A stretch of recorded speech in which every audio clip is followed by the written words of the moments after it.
right, everybody. Well, welcome back to another episode of the Blazer Victory Podcast. John Duncan here. And of course, I'm joined as always with my co-host, Darian Smith and Jimmy Marion.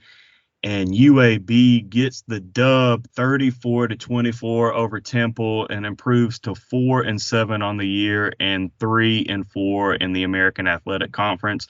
But before we start talking and recapping this game recap episode and all game recap episodes are brought to you by Cahaba Brewing Company. Right now, well, not right now, but right after we finish this episode, I'm about to have me a Cahaba Pale Ale, one of my favorite beers from Cahaba, one of their staples. But you can't go wrong with any of their core beers, whether that's the Lager, Pale Ale, or the Okauba IPA. So many good beers. If you have not had Blazer fans, if you have not had the chance to check out the tap room, go visit the tap room or go to cahababrewing.com to check out all the great beers that they have and go to a supermarket near you and get some. But thank you again to Cahaba for sponsoring all of our game recap episodes. But guys, UAB gets it done. Early on in that first quarter, I was starting to have my doubts, but give this team and coaching staff credit. I might be going out on a limb here. Correct me if I'm wrong, guys, but that second half was the best second half of football from UAB this season. Darian, would you agree? I don't think it's a question. and you know what? Do you know, like, to me, the thing that solidified it, honestly, was how we won the game at the end. Yes. We actually did what we wanted to do against Navy. You know, we ran the ball, and we ran it effectively. How one time for Demetrius Battle, that touchdown 8 ball. Hey, they gave that ball like 4 or 5 times in a row to 8 ball, and he stuck that in the end zone. You love to see it. So I was able to watch it on TV, and that defender was unblocked coming off the edge. He just like threw him off like, "Hey, I'm 240 pounds. How much do you weigh, sir?" You know, and it was like 3 defenders that collided with him, and he still was able to lunge forward and reach out. That was a grown man running. Lee Beebe looked good. Lee Beebe runs a lot like Le'Veon Bell. So patient, kind of set up his blocks, and then he hit. I love how he runs. But the guy that I really wanted to shine, he absolutely did it, was Skull, man. Skull went crazy on the ground. Just decisive runs. That dead leg cutback, that patent move that he always. Hey. He said that UAB wasn't going to lose on senior day. Hey, the way he played, running the ball, blocking, everywhere. That Zeno scramble for a first down when he absolutely murdered. Skull is 195. He's listed at that. He may be 185, 180. Yeah. This dude is all heart. He is all heart. I love Skull. Like, just to be, you're 3-7. You can't play for a bowl. You know, you are a guy that has NFL. You know, you got dreams of going to the NFL, and he goes out there and plays like this is national championship. Like, you can't ask for more from a player, and I just want to give him his flowers. He has one more game left as a Blazer. Seems like Skull's been here forever. I'm just appreciative of him, and I hope the best for him in the future. He's going to have a full Blazer Nation behind him as he goes forward. But, yeah, shout out to the staff. Shout out to the defense. People love the crap on the defense. Defense held them. Is that the lowest we held a team this year? We held them to the 20s. It was 24. Yes. Well, Navy would have been 20s if it weren't for the pick 6. But you really look outside of 3 or 4 big plays, defense did the job, man. That's the second week in a row that people have got to give props to Sione Taufa'o and that defensive staff, because they came to play. And folks, if you listened to our Temple preview, you knew, but if you didn't, this Temple offense was one of the most explosive offenses in the conference and country under E.J. Warner. And Darian and Jimmy, I thought they had a really good game plan defensively wise to shut down E.J. Warner. They put the pressure on him. I'm looking at Jimmy. Jimmy looked like he got some good stats. Some Hey, Mr. Stats, He I'm got just trying to some- cook over here. I'm letting y'all get started, but I wanted to start with the second half performance because John called it out. Obviously, UAB outscored Temple 24-10 the second half, and that's the second time this season UAB has outscored an FBS opponent in the second half. The other time was against Louisiana earlier in the year, but we know that was garbage time late, right? And what really impressed me, with the game plan offensively is how balanced the attack was. Darian called out just the play of Skull, the play of Lee, BB. This was actually the second time this season that UAB rushed for more yards than it passed. And the only other time that happened was against Memphis. We know that was game script wise, when Zeno did not play in that particular game. But yeah, the defense transitioned over there. I thought that they were flying around. That was a season high 9 pass deflections for the UAB defense. And there was key 3 and out. So, to start the second half, speaking of second halves, the defense came out and had a big 3 and out to set the stage, right? And then you add another 3 and out that was the second to last Temple offensive possession, where UAB came up with a stop. And then in the last Temple possession, came up with the INT by Ricky Lee. And so, one guy we haven't talked about yet, and, talking about another UAB defensive true freshman was Rusall, right? So he really, to me, was the player of the game, in my opinion. He had 5 tackles. He was credited for a half tackle for loss, a fumble, recovery, 2 pass deflections. I don't know if they counted the one that went off the back of him as a pass deflection when Temple QB was trying to throw it up the seam, but he had one that went off his back. And he also had an impact. I don't know if you remember this one, Darian, where he just came through on 3rd and 5. It was after UAB had the defensive penalty late in the ball game, and he came through and really rushed Warner on the 3rd down. So I thought that he was just all over the place. And last note in the UAB defense is looking at the score.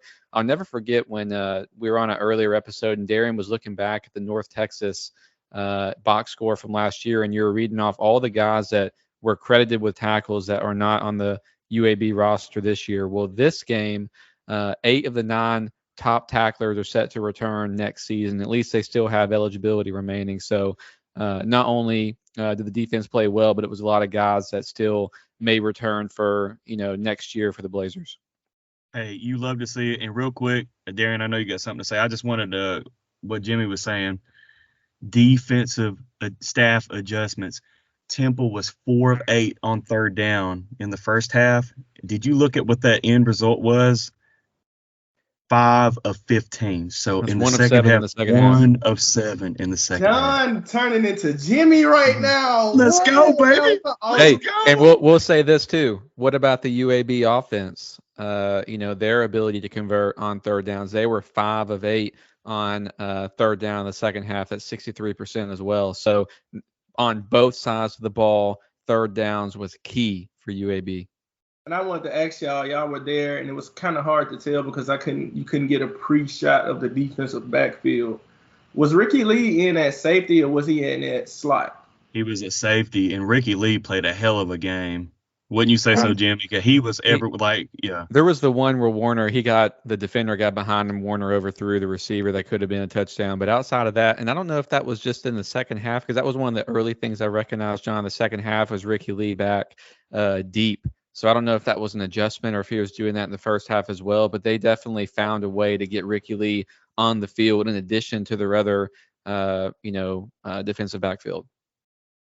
Yeah, man. I just think in the second half we played way more of a complete game. We were able to get the run game going.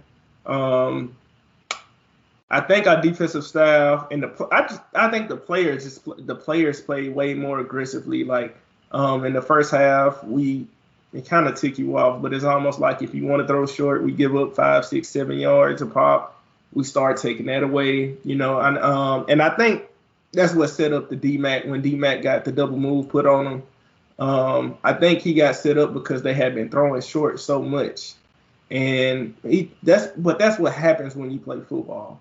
Like, I don't want people to be looking at like, oh, man, what are our DBs doing? You play football, man. Like, sometimes you get – I love what Marshawn Lynch said. He was like, sometimes you get got, sometimes you get it. But the key is to get them more than you get got, right? And D-Mac got his more than he got. this game. So shout out.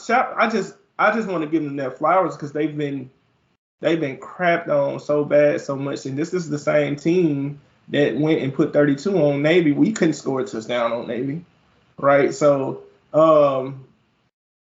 shout out to the game, and we actually started getting some pass rush going, and that was key. I think that really affected. Now we did have some coverage sacks. I know Desmond Little, and I think Nikhil Easton combined on one coverage sack, but I just want to give props. It was cool to see Corey Milliner make a play. I was like, oh, I saw Cam Shanks in the game, number 28. I saw. It was cool to see Lee Beebe, redshirt freshman. Like we talking about freshmen, we saw Amari Thomas. We saw a lot of freshmen get out there and do their thing. I think the only negative, honestly, in the game was probably one position on the offensive line. I don't like calling out players, but it was kind of like, it was out there. And I just, hopefully against North Texas, we see that improve because there's been 2 games in a row. Hey, I'm glad you brought up the true freshman, Darren, because that's something I want to talk about too. Is that it's been a theme all season, right? We've seen these guys get in the field, and then you're talking about now in this Temple game, in a really important game to close the year out right on senior night, and really some of the impactful plays that were made. And in fact, it was one play in the first half, right, where there was a forced fumble and recovery by 2 true freshmen going at it on that one play with Bracy and Rousseau. We've talked about Ricky Lee. Tyler Thomas got on the field and recorded the tackle. Merriweather was out there. Waller played good. Shanks, I'm glad you brought him up because he was in there. He didn't record any stats from what I can see, but he got his 4th game in now that he can redshirt and retain this year of eligibility. And the Milliner touchdown, actually missed it. I looked away. And it wasn't a touchdown. Excuse me, the long reception. You're right. Yeah, 59 yards. So, I mean, that was huge too. Why don't we talk about that a little bit, Darren? Because for me, I thought that play, isn't that the drive that set up the eventual Lee Beebe score? Was it that same drive? And we were really stagnant. We were really feeling that it was like a hangover from the Navy game. We didn't score at all in the first quarter, I believe. And it's like we were, I don't know, sometimes you can get into a certain mood and it's hard to get out of that mood no matter what you do. Like you and your wife get into it. It's like a black. I felt that way during the UAB football season a few times, Darren. I felt like I've been in the mood. Yeah, so that was our offense. We know how good our offense is or can be, right? And then we had that Navy game after that awesome FAU showing from our offense. We didn't score a touchdown. And hey, John got to be a dad for a little. Hey, potty training is for real, man. I just went up because I heard screaming, so I knew something had happened. And my daughter Nora was like, "Noah pooped on the floor." So yeah, shout out to my wife for dealing with this while we're recording. Elizabeth and Nora for stepping in too. So hey, respect to Liz, man. I think I really want to talk about. I think what's so important that I was able to see on the broadcast was Trent interactions with the players. In particular was Skull. Skull is like the leader of the team. I don't care what nobody says. You can tell he's the heart and soul of the team. And to see the admiration between the two, it was a mutual respect. This is a 3-7, now 4-17. But to see that it mattered, it meant something. You got recruits. If I'm a recruit on the side, and we had a lot of recruits at the game. Shout out to Jimmy because people just say stuff about recruiting and they don't know what they're talking about. But who is referring to verbal commits for UAB football? I didn't even know that verbal commits covered football recruiting. Hey, but we're gonna have hopefully soon we're gonna have a Patreon about that to help educate about what's going on. But if I'm a recruit and I'm watching that, I don't care about the record. I don't care about the crowd looking skimp. What I care about is I see a coach care about the players. Even when all the chips seem like it's down, right? You got a coach that cares. And you see the players respond. To me, that means something. So shout out to Trent, and I just thought that was important. That was important for us to see as fans as well. Definitely well said. Because sometimes being at the game, I mean, I saw that a little bit, but I'm glad you got to catch that on the broadcast, and hopefully they zoned in on it too. Did you mention about embracing Ricky Lee too, Darian? I know you're talking about school, but you see him embracing Ricky Lee as well after that pick?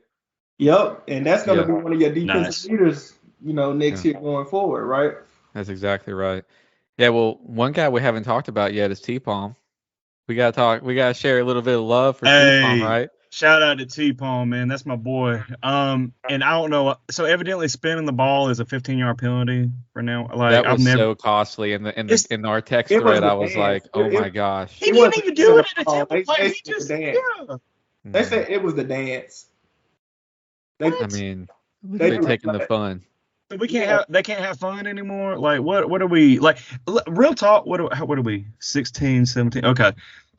We don't have any Temple listeners. Obviously, UAB won the game, and officiating has to be discussed because I felt like, I was at the game. Darian, Jamie, I don't know how y'all felt, watching that second half. But I think this was the worst officiated game that I've seen of all of the season. It really felt like Conference USA officials again because And I don't. That obviously did not determine the outcome. But you mentioned a 15-yard penalty like that. That allowed the kickoff to be pushed back, and then of course they got a good return to the 50-yard line, and then they got a good pass, and they scored on that drive. You look at the defensive pass interference call live. That didn't look like a defensive pass interference because the ball was tipped and intercepted. So I don't see how you can call pass interference on that. You can call defensive holding, but if the ball was tipped before it got to them, it shouldn't have been defensive pass interference. So there were a couple really strange calls that kind of went to towards Temple's way that it didn't end up having an impact on the final score, but it impacted that game for sure. But shout out to the players for pushing through that because we got penalized. What was the final penalty tally? We had 9. I think it was 2-9. I wasn't gonna say that Temple. I agree. There were some questionable calls, but Temple, is not a highly, penalized football team as well. So I'm not necessarily as surprised that Temple didn't get a lot of penalties, but I will agree with you, John. Some of the ones that we got were definitely questionable. Oh, and we don't. The fish play. The fumble. Hey, he grabbed that ball. It looked like he snatched it. He thought he snatched it. It looked like it was starting to come out. That was confirmed. How you gonna say it's confirmed? Mm-hmm. Like you at least stand with the ruling on the field that it wasn't a fumble, that he was down, but they confirmed that call. Mm-hmm. Like that's crazy. I don't agree with that. There's no way. And then my other gripe was the tush push, the quarterback on the fourth. Oh yeah. You said it in the text thread. Yeah. How long? I mean, typical they're gonna blow that play dead. Like, but they let them it felt like 10 seconds. I mean, I know they just sat there. When did you supposed to call blow the whistle? How long do you got to sit there and do this in the crowd? Trent was hot. That wasn't a touchdown. To me, F the penalties. Those 2 calls, I was like, come on, bro. Like, I don't know. And then they almost missed. He was clearly down when they had the running back. He broke on a draw play. Yeah. He was clearly down, and then they let him keep running. I was like, are they? Because they almost got the playoff. I'm like, are y'all gonna review it? Like, those 3 plays really drove me, bro. Like, I could have called that play down, but despite all that, we came out, we prevailed. T-Palm had an awesome game. Jacob Zeno had a really good game. School all of our running backs had a good game. Shout out to Corey Milliner and everybody else that made I got scared in the beginning because TJ Jones, he dropped that pass. Oh, yeah. I thought it was a fumble because I was just sitting there and I was like, oh, wait, it's an incomplete pass. I was definitely like, oh, no, not again. Hey, speaking of turnovers, guys, so that was the first time that UAB did not turn the ball over in a game this season. And got the dub. Now, we talked about it in the pregame, though, that, Temple is basically worse, in FBS and turnover margin, that they're 131st ranked in terms of takeaways per game, but that's okay. We needed to have a game in which we did not turn the ball over, and trust me, we needed it. And we also talked about on the preview that in Temple's 7 losses coming in this game, they were allowing 509 yards per game, and they were allowing opponents to convert on 53% of third down opportunities. Remember, we were talking about the vast difference because in their 3 wins, they're only allowing opponents to average 262 yards a game and convert on 24% of their third down opportunities. And we already talked about third down, but UAB offense did have 505 yards, and that was the 3rd time this season that UAB offense has eclipsed 500 yards. And no surprise, UAB has won all 3 of those games: South Florida, FAU, and then. Hey, I just realized too, Temple only had 55 rushing yards. Wow. They don't even try to run. Well, I know they don't, but still, that was good for UAB's defense because they tried to. They tried. They had like 24 carries or something. It was low. In that first quarter, they were running the ball on us, and they ran tough. They were like breaking tackles and dragging guys. Like they were running. I was worried. I was really worried. Like, oh my God, we're letting Temple run on us. That's not a good sign. But we shut all that down. We started realizing that, hey, we can beat up on this offensive line. Not only is their offensive line not good, but they were injured. And I really think our defensive line really took control of that. And as we started running the ball really helped our offensive line. I think we were struggling on the left side in pass protection. But once we started running the ball, that really did it. I think one key play that I want to point out was that play action pass to Terrell McDonald. Oh, yeah. Because we were running it down that throw, it was the perfect play at the perfect time. He slipped to the side. That was perfect, dude. That was perfect. That is what I know. That's what they want when they say how they want to set the run game to set up the pass. But I think we did a good job of having the pass or just mixing it in a lot. Like the play calling was so much better. We took deep shots. We took a couple to T-Palm. We had the one to Corey Milliner. Like I loved. We had the pass interference on T-Palm, I believe. Yeah. So those deep shots, and then we had intermediate routes. Like we really mixed it up, and we had some plays on. I saw some shots on 2nd down, 2nd and 7, and stuff like that. Like so, we really mixed it up, and I think that we had them off balance.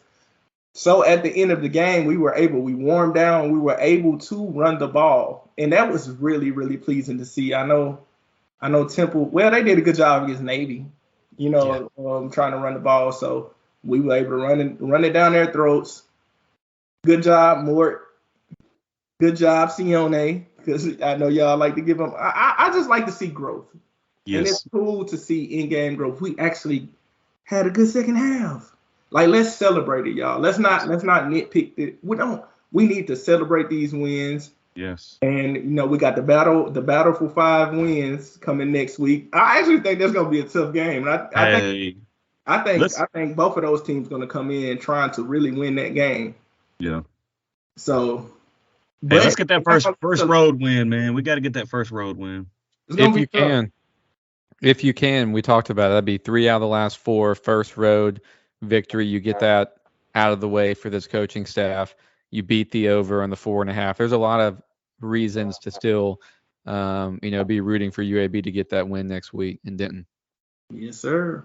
Definitely. Hey, before we wrap, shout out to Matt Quinn, 2 of 2 on field goals. Yeah. He what about good. the punting? The punting Patrick too. We pinned Foley, him back. hey, yeah, yes. I would envision this was I would envision without looking at that this was one of the first games in which we won the battle for field position, even with that late, long return that started Temple at the UAB, whatever it was, 41. Like there were several pinbacks like in the 10-yard line that were important while UAB offense was still trying to figure itself out. Definitely. And I know we're gonna talk about it later, especially with our preview of North Texas, but I think it'll be so important. It'll be so key. And I know people like, whoa, it's 2, 4, and 8, 4 and 7 teams, like nobody cares, but we care. Let's get that out the way. Secondly, I think it'll be so inspiring for the players that's coming back next year if we are able to end the season winning on the road against a pretty decent team.